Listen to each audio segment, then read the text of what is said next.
तर फायनली आपला ऑर्डर आलाच बघा. तर कसं काय म्हणलं तर मी ओमकार आणि परत एक बार स्वागत आहे आपल्या मिनी ब्लॉगमध्ये. असंच रोजच्या जागेवर बसून आपण रील स्क्रोल करत होतो. तर आपल्या भावाला लागली होती भूक. तर भाऊ म्हणले काहीतरी खाऊत म्हणले. मग फायनली आपण मागले आपण 5 बिर्याण्या. तर 5 बिर्याण्या या दिवशी आपण वेट केला थोडा. वेट करता करता बघले तर काय रोडवर तर कोणीच नव्हतं. रोड एकदम सामसूम होता. आणि आज तर पहिलवान पान शॉप पण बंद होती. तर आपण जर नवीन असेल तर या पेजवर नक्की फॉलो करून घ्या. असेच इंटरेस्टिंग आणि अमेझिंग ब्लॉग तुमच्यासाठी येत राहतील.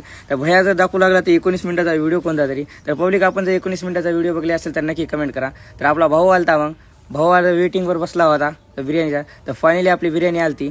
तर बिर्याणी आल्याच्या नंतर आपण घेतली. त्याच्या थंडी वाजू लागली आणि पार्सलवाला दादा आपल्यासाठी बिर्याणी आणला होता. तर पार्सलवाला दादाला आपण आपल्या मनखुशीने आपण 100 रुपये टिप दिली.